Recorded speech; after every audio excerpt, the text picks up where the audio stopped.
Pagpasok pa lamang nila sa sala, bumungad na agad sa kanila ang tila perpektong pangatawan ni Glyza. "Nandito na kami, boss." Pagkuha ni Justin sa atensyon nito. Nang humarap sa kanila si Elias, ay nahulaan na ni Glyza agad kung sino nga ba ito.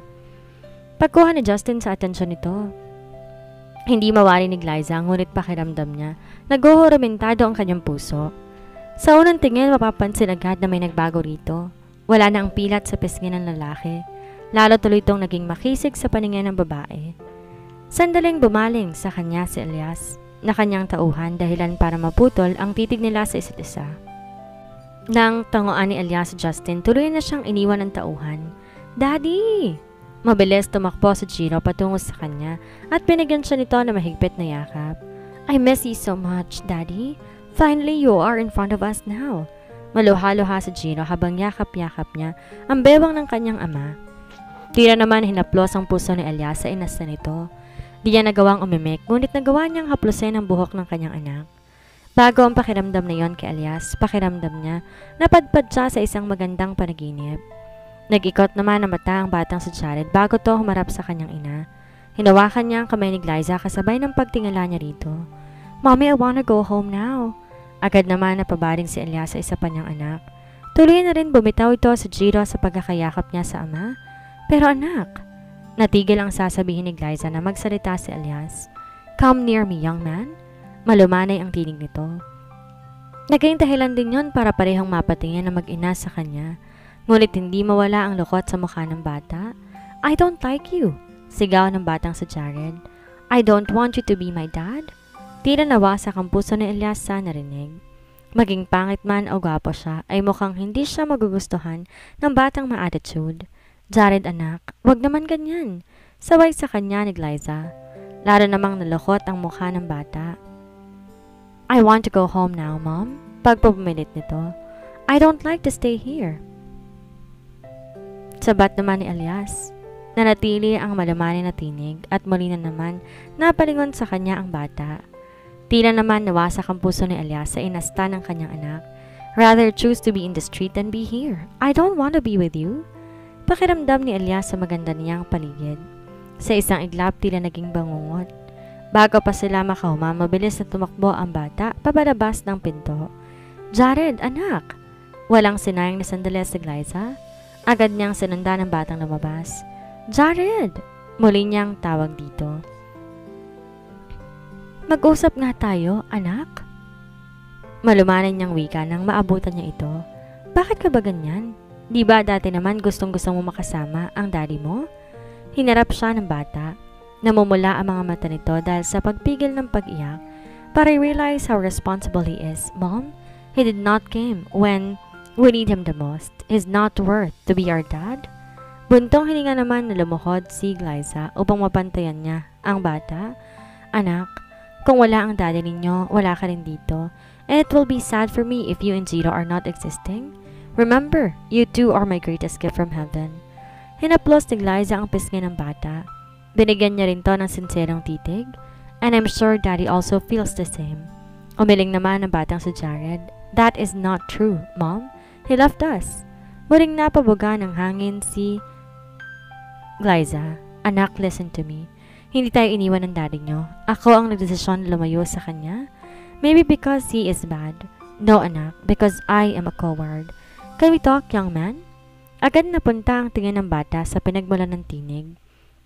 Noon din napansin ni Glyza ang sumunod pala sa kanila si Elias. "No, I don't want to talk to you." Bago pa nga nanahimik ang sinuman sa kanila ay muli, tumakbo ang bata papalayo. Tuluyan na ngang nawala ang pagtitimpe ni Elias. "Bumalik ka na, bata ka dito," sigaw niya. "What a headache. Ang dapat sa'yo, dinidisiplina." Humakbang siya upang sundan ng bata, ngunit humarang si Glyza sa kanyang daraanan. "Hayaan mo na muna ang bata."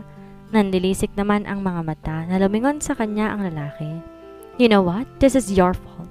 Anong klaseng pagpapalaki ba ang ginawa mo sa kanya at kanya na ugali ng batang yan?" Tila naman kinurot ang puso ni Glyza sa narinig. "Oh, you don't need to answer. The answer is obvious." Kinonsidera lang talaga. Konsidera ka kasi kahit kanya ng bata. Napakayom ang kamao ni Glyza. Masyado makapal ang mukha ng lalaki para husgahan siya. Kung alam lang nitong hirap sa pagpapalaki ng bata, tiyak na hindi nga nito sasabihin ang mga ganong salita. Tuluyang tumalim ang titig niya kay Elias. Huwag mong isisi sa akin ang ugali ng bata. Hindi mo ba naisip na baka nagmana lamang siya sa'yo? Umigting ang panga ni Elias, ngunit bago siya makaimik, muling nagsalita ang babae. Ngayon, nararanasan mo rin ang pinaranas mo sa mga magulang mo? Humakbang si Glyza upang sundan ang bata. Uuwi na muna kami ng mga anak ko. Anak natin. Pagtatama sa kanya ni Elias. You will not do that, Glyza. Hindi mo mailalayo sa akin ang mga anak ko? Lumingon sa kanya si Glyza. Di niya maintindihan na sarili ngunit nagtatampo siya sa lalaki. Pwede naman tong sumundo sa kanila, ngunit nagutos pa ng tauhan. Sa ginawa niyang yon, tila ba hindi siya interesada sa mga bata at kung magsalita ito'y parang alam niya ang hirap na pinagdaraanan niya sa pagpapalaki ng kanilang mga anak. Hindi mo mapipilit gustuhin kanila, Elias. Kung ayaw nila sa'yo, wala tayong magagawa. Umigting ang panga ng lalaki. Ayaw sa akin isa sa kanila dahil pinalaki mo sila na malayo sa akin, Glyza. It's your fault. Kung di mo tinago sa akin ang mga anak ko, edi sana. Fine, that was my fault. Putol ni Glyza sa kanyang sasabihin. Isisi mo sa akin lahat ng gusto mong isisi, pero hindi mo ako mapipigilan? Iuwi ko na muna mga anak ko. Wika ni Glyza. Naalimpungatan si Glyza dahil sa sunod-sunod na tunog ng doorbell. Nang mapatingin siya sa orasan ay napag-alaman niyang pasado 11:00 na ng gabi. Pupungas-pungas pa siyang bumangon. Sino nga ba kasi ang bisita nila nang ganong oras ng gabi? Nang makalabas siya na silid ay muling tumunog ang doorbell. Oh, nandun na, sigaw niya. Lukot ang mukha niya na binuksan ang pinto. Bago pa siya makauma ay sumubsob na sa balikat niya ang matangkad na lalaki. Nagawa pa niya tong itulak at tila nga naghoromentado ang kanyang puso na makilala niya kung sino ito. Anong ginagawa mo dito? Tayong unga lamang na isukli ni Elias bago maling sumubsob ang mukha nito sa leeg ni Glyza. Amoy alak ka. Muling wika ni Glyza at tinulak ito, ngunit humigpit ang pagkakayakap sa kanya ni Elias. I am begging you, Glyza. Huwag mong ipagkait sa akin ang mga anak ko. Tama na ang 4 na taong tinago mo na sa akin. Tila naman hinlaplos ang puso ni Glyza sa narinig. Di niya maiwasan makonsensya na pinilit niyang iuwi ang mga bata. Hindi ko sila ipagkakait sa'yo. Bukas ang pinto ng bahay namin kung gusto mo silang makita. Pasensya ka na kung bigla ko silang inuwi. Ikaw kasi, inasar mo ko. Do you know how much you hurt me when you left my house? Napabuntong hininga si Glyza. Kaya nga humingi ako ng pasensya at kaya nga ng sabi ko, bukas ang pinto ng bahay namin. Bumalik ka na lang bukas para makita sila. Tulog na kasi. Nagangat si Elias ang tingin. Pinagtataboyan mo ba ako? Gumuhit ang lungkot sa mga mata nito. Hindi naman sa ganon. Kaso oras na kasi ng gabi. I am too drunk and I cannot drive. Let me stay tonight. Muli na lang napabuntong hininga si Glyza.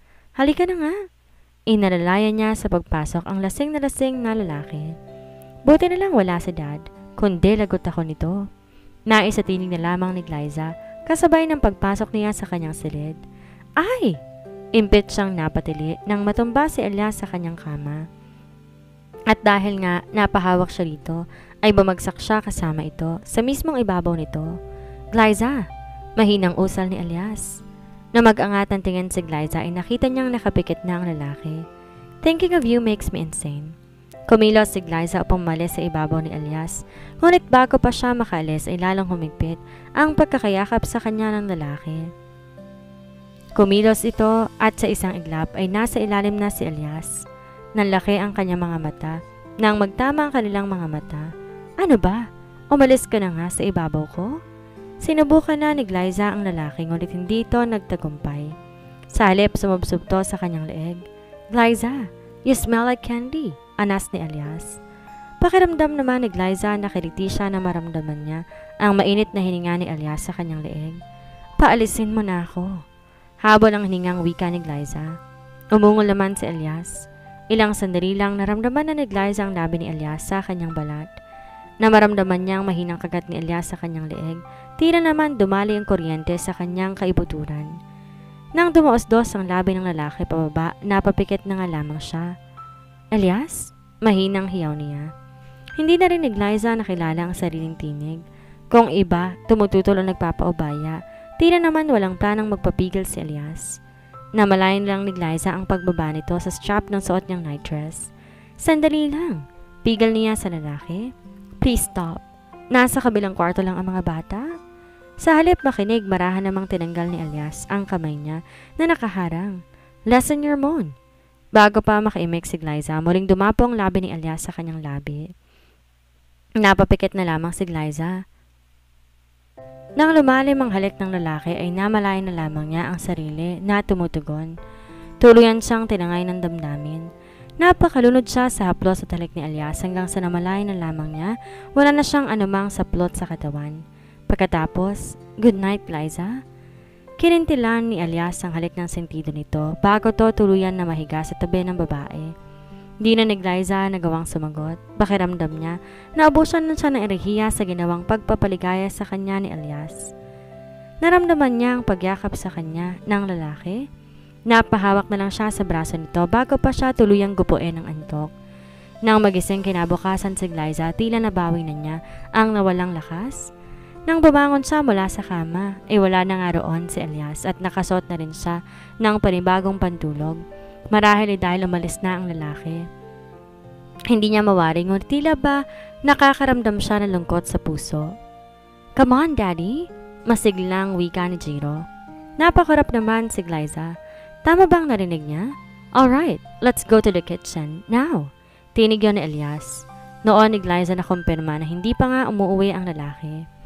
Tuluyan siyang bumaba sa kama at tinungo ang pinto upang tunguhin ang sala. Anything else that you like? Narinig niyang tanong ni Elias. I want fried rice and sausage.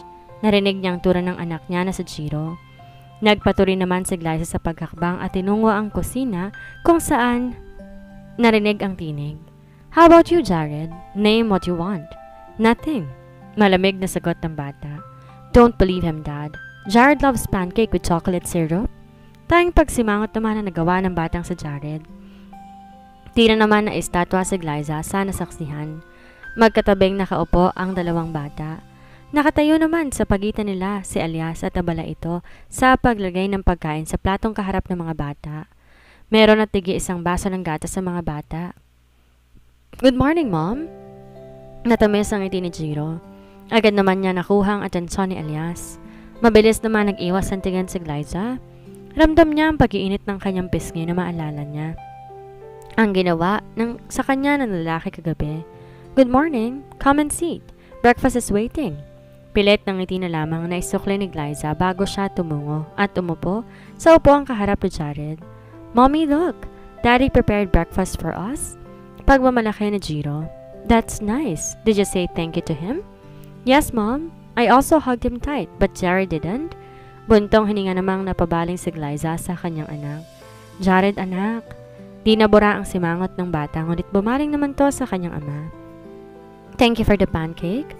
Malamig na tunan nito bago to muling nag-iwas ang tingin. You're welcome, young man. Nakaguhit sa labi ni Elias ang munting ngiti. Mommy, Daddy said he have a surprise for us. Tura ni Jiro sa kalagitnaan ng kanilang agahan. Agad naman napatingin si Liza kay Elias. Yeah, we will go on vacation. Yay! I would love to do that, Daddy. Masiglang wika ni Jiro. Go alone, I am not interested. Masungit na wika ni Jared. But why? You told me before that you dream of a family vacation. Wika naman ni Jiro sa kapatid. Nalukot naman ang mukha ni Jared. Because I don't like him. I don't want him to be our dad. Umawang ang labi ni Liza upang sawayin ng anak, ngunit nagawa siyang maunahan ni Elias. You have no choice, young man. Whether you like it or not, you cannot change the fact that I am your father. And no, have no choice but to join the family vacation. Tila hinaplos ang puso ni Liza. Walang pagsidlan ang ligayang nadaraman niya habang nakikita niyang masayang naglalaro ang dalawang bata sa playground ng Aloha Resort. Maganda ang lugar, bukod sa maraming puno na kay presko sa paningin, meron ding ilog at talon na maaaring pasyalan. Attraction din sa lugar ang indoor playground nito. The place is so nice. Di maiwasang komento ni Liza, sabay ng paggala niya sa kanyang paningin. I'm glad you liked it. Di akalain ni Liza na ganon kabilis ang kilos ni Elias. Matapos ang kanilang agahan kanina ay naganda na sila ng kanilang mga damit. Pasado 9:00 pa lang ng umaga, nagsimula na silang bumiyahe. Tuloy-tuloy ang biyahe. Tumigil lamang sila nang mananghalian sila sa nadaanan nilang fast food chain. At makalipas ngang 5 oras na biyahe, narating na nila ang Aloha Resort. Pagkarating pa lang nila sa lugar ay ang indoor playground na agad ang pinuntahan ng mga bata. Elias! Napalingan naman sa kanya ang lalaki na tulad niya ay nakamasid sa mga bata. Thank you for making my kids happy. Ours, Liza. Mga anak natin sila. Yeah. Tango na lang na isakli ni Liza. Muli nang bumalik ang tingin ni Elias. Sandali namang bumaling si Elias sa kanyang mga anak bago siya muling nagsalita. Alam mo bang pangarap namin noon, Isabel, ang bumuo ng pamilya? Now that the 2 kids are in front of me, I can say that it's the best feeling ever. Gumuhit naman ang lungkot sa mga mata ni Elias bago nagpatuloy. Sayang lang dahil kusa itong tumigil sa pagsasalita at saka bumuntong hininga. Never mind. Dahil hindi si Isabel ang nandirito, naramdaman ni Liza na ang hapdi, ngunit pinilit niyang huwag ipahalata iyon. I mean, ang ina ng mga anak mo? Di umimik si Elias. Ngunit sa lungkot na gumuhit sa mga mata nito, natitiyak ni Liza na yon ang nais sabihin ng lalaki. Nag-iwas ang tingin si Elias dahilan upang mapabaling na rin ang tingin ni Liza sa dalawang bata. Namayani ang katahimikan. Pareho silang nakontentong panoorin na lamang ang mga bata na humahagikik habang naghahabulan. Na makitang pawisan ng mga bata agad sang tumayo mula sa kinaupuan. Pupuntahan ko lang ang mga bata. Paalam ni Liza sa lalaki. Di na rin siya nag-abalang lingunin pa ito. Jared, Jiro, come near me. Pagtawag niya sa mga bata. Nagunahan naman ang dalawa sa paglapit sa kanilang ina. Magpunas muna kayo ng pawis ninyo. Naglabas si Liza ng face towel mula sa kanyang shoulder bag. At dahil si Jiro ang pinakamalapit sa kanya, agad namang tumalikod ang bata. Do you have extra towel? Turan ni Elias na hindi ni Liza na malayan, sumunod pala sa kanya. Otomatiko siyang napatingin sa lalaki. Gumuhit din ang pagtataka sa kanyang mukha. Let me do it for Jared. Paliwanag ni Elias bago siya makapagtanong. Agad naman gumuhit ang pagtutol sa mukha ng bata. But, bago pa nga tuluyan makatanggi ang bata ay nagsalita ng kanyang kakambal. Come on, Jared. Let just daddy do it for you so that mommy won't get tired too much. Sumimangot ang batang si Jared. Fine. Masungit pang tura nito kasabay ng pagtalikod nito. Gumuhit ang ngiti sa labi ni Elias kasabay ng pagkuha sa towel na iniabot ni Liza. Did you enjoy, young man?